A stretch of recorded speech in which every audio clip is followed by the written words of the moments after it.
Let's talk about Russia again and this weekend's attempted mercenary mutiny.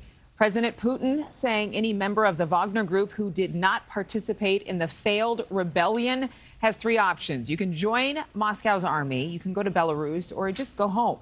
Understandably, dissenters are looking over their shoulders. They fear the Russian government will ramp up its crackdown on any kind of insurgency and that they'll be tracked using a favorite tool of the Kremlin, facial recognition technology.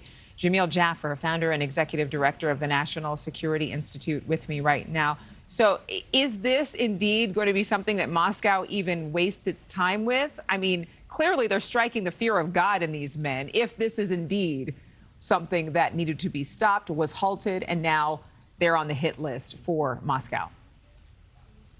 Well, Adrienne, obviously, President Putin has claimed that he's going to give amnesty to the 25,000 Wagner troops that were involved in the uprising, that he's going to allow Yevgeny Prigozhin to go to Belarus. We'll see if any of that is true. In the meantime, this capability that the Russians have that's also duplicated by the Chinese as well, this very aggressive facial recognition technology all around Moscow, all around other parts of Russia, allows people to get in and out of the subway and the like, but can be used for many, many other purposes, including identifying people that they want to capture, arrest, detain, or the like. And the Russians have a penchant for doing that. Tens of thousands of Russians in recent years have been detained unlawfully. And we always know, of course, about the Americans that remain detained unlawfully, like Brittany Griner was for many months there in Russia.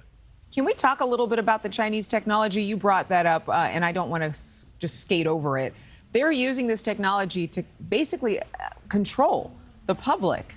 I mean, you can't even go to the store and buy toilet paper if you're on a certain list. That's exactly right, Adrienne. They've got this social credit list that determines how loyal you are to the party, whether you toe the Chinese party line. And if you do, you get more social credit. You can use the metro. You can go various places. You can buy things.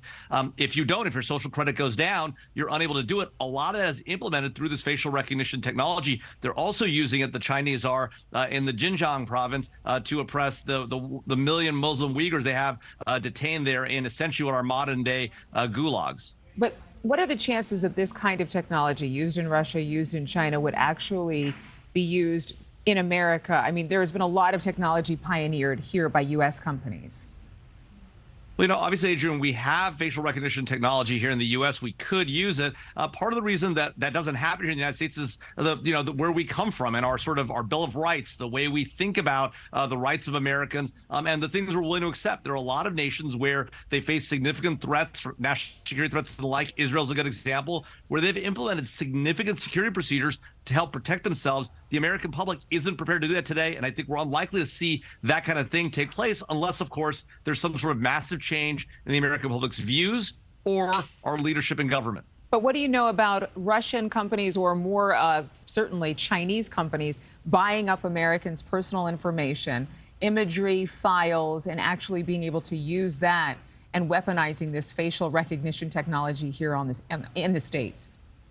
Adrienne, it's a huge issue. Obviously, they're buying as much as they can on the commercial market, but more importantly, for many decades, the Chinese and the Russians have been stealing information. We know the Chinese stole the OPM government database. They stole records from Marriott Corporation, from a credit reporting agency, and the like. They're combining all that information. And of course, they don't necessarily need all that facial, to buy our images, because Americans are giving tremendous amounts of images of themselves to the Chinese on TikTok. And so when you combine that data, you apply machine learning, artificial intelligence algorithms over it, you can make a lot of determinations about what somebody's going to do, who they're friends with, and where they might be moving on any given day. That's the real concern and power of these technologies in the hands of our adversaries.